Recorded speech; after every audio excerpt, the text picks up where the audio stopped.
تخيل لو تم استثمار جزيرة سقطرى، يعني يسووا فيها طرق وفنادق وتسويق. تعرفوا لو بس فكروا يستثمروا هذا الاستثمار بتصير حرب عالمية ثالثة ضد اليمن. ليش؟ بعلمكم ليش. لأنه هذا الاستثمار لوحده بيخلي اليمن تقول السياحة في دبي وفي كل دول العالم باي باي. استهينوا بجزيرة سقطرى. تعرفوا أنه جزيرة سقطرى لو كانت دولة لحالها وفيها استثمار كانت بتكون من أغنى الدول في العالم.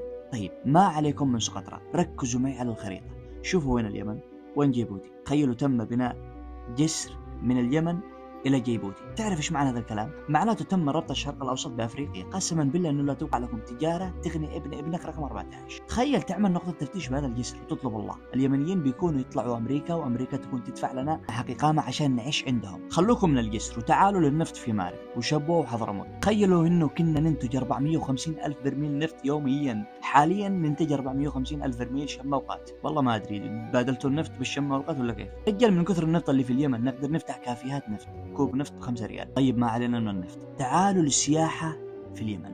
لو تمسك الخريطة حق درب التبانة وتشوف أين تقع أكثر تاريخية بالعالم، على طول الخريطة الواحدة تفتح لك اليمن.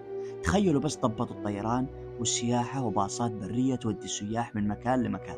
تخيلوا بس كم يا تذاكر بنبيعها سنويا. تعالوا المضيق باب المندب. لا تفكروا ان احنا بنطلب الله من اي دولة، ركزوا معي على مصر.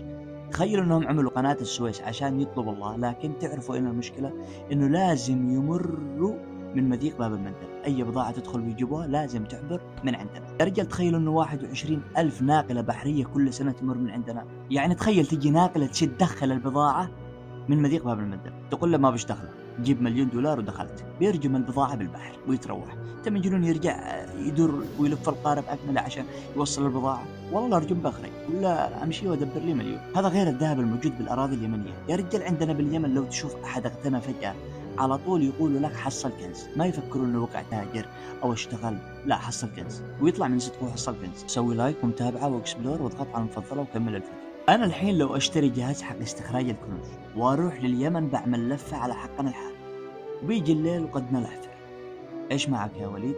والله يا عاقل الجهاز طلع لي انه هنا في تحت الارض دي تمثال ذهب، بس ما في فايدة. بتجي لك الدولة هذا حقنا حق الدولة، لكن لو انت تحفر ويطلع لك عظم هذا حقك، هات فلوس حق اوقاف. هذا وانا ما ذكرت لكم الاسماك ولا الخضروات ولا القطن ولا العدس. يا رجال خلوكم من هذه الثروات كلها.